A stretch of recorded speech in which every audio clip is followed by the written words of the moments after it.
എന്റെ ഉമ്മമാരോട് പറയട്ടെ, ഉപ്പമാരോട് പറയട്ടെ, ചെറുപ്പക്കാരോട് ചെറുപ്പക്കാരികളോട് പറയട്ടെ, ഇപ്പത്തെ കാലത്തുള്ള ആളുകൾ മരിക്കുമ്പോ ഈമാൻ കിട്ടി മരിക്കാൻ പ്രയാസമാണ്.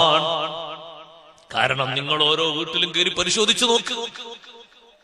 ഉറൂസ് കഴിഞ്ഞു പോയാലും വേറെന്ത് സംഗതി കഴിഞ്ഞു പോയാലും നിസ്കാരം കഴിഞ്ഞു പോയാലും മത്തഹിയ തറാവീഹ് കഴിഞ്ഞു പോയാലും ഒക്കെ കിടക്കുമ്പോ രാവിലെ വരെ അവരെ കാതിലേക്ക് ഘടിപ്പിച്ചു വെച്ചിരിക്കുന്നത് മുസ്ലിമായ മനുഷ്യൻ കേൾക്കൽ നിഷിദ്ധമായ ഹറാമായ ശബ്ദസംഗീതങ്ങളുടെ ശബ്ദകോശങ്ങൾ കേട്ടിട്ടാണ് സഹോദരങ്ങളെ പലരും ഉറങ്ങുന്നത്. എങ്ങനെ ഈമാൻ കിട്ടി മരിക്കാനാണ്? അവരെ കാതിൽ കൊളത്തി വെച്ച ആ ചെറിയ ആ ശബ്ദസാഗരം ഒന്ന് പുറത്തേക്കൊന്ന് വലിച്ചൂരിയെടുത്താൽ ഒരു മുസ്ലിമിന് കേൾക്കാൻ പറ്റാത്ത നെറുകേടുകളാണ് അതിലൂടെ കേട്ടുകൊണ്ടിരിക്കുന്നത്.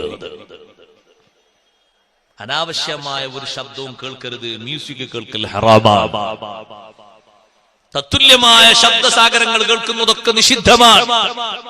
മുസ്ലിമിന് കേൾക്കാൻ പറ്റിയ ഒരു ശബ്ദമുണ്ടെങ്കിൽ ദഫിന്റെ ശബ്ദം മാത്രമേ ഉള്ളൂ. ദഫ് മുട്ട് മുസ്ലിമിന് കേൾക്കൽ സുന്നത്താണ്. അതിന് കുഴപ്പമില്ല. നബി സല്ലല്ലാഹു അലൈഹി വസല്ലം നിങ്ങൾ കേട്ടിട്ടുണ്ട്, കേൾക്കാൻ പ്രചോദനം നൽകിയിട്ടുണ്ട്. വേറെ കുറെ മുട്ടുകളുണ്ട്, അതിന്റെ മസലൊന്നും എനിക്കറിയില്ല, അത് അതിലേക്ക് ചേർത്ത് വായിക്കുകയും വേണ്ട. ഉണ്ടാക്കി കൂട്ടുന്ന കുറെ മുട്ടുകളുണ്ട്, അതിന്റെ വർത്താനല്ല ഞാൻ പറഞ്ഞു. അതും മറ്റേതൊക്കെ കണക്കന്നെ. ദഫ് എന്ന് പറഞ്ഞാൽ റബീഉൽ അവ്വലിന് കുട്ടികൾ മുട്ടുന്ന ദഫ് ഉണ്ടല്ലേ, ഇവിടെ ദഫ് മുട്ടല്ലേ, അതന്നെ ദഫ്. ദഫ് റാത്തീബ് ഉണ്ടാകുമല്ലോ ഇവിടൊക്കെ. ഉണ്ട്, ആ ദഫ്. അത് കേൾക്കൽ സുന്നത്തായ ശബ്ദം. എന്തെല്ലാമാണ് ഒരു മുസ്ലിമിന്റെ വീട്ടിൽ 4 റൂമുണ്ടെങ്കിൽ 4 റൂമിലും സിനിമയല്ലേ, 4 റൂമിലും മ്യൂസിക് അല്ലേ. എങ്ങനെ ബർക്കത്തുണ്ടാകാനാണ്? എങ്ങനെ വിജയിക്കാനാണ്? കേൾക്കാൻ പറ്റാത്ത ഒരു ശബ്ദം പോലും കേൾക്കാതെ മാറി നിൽക്കണം.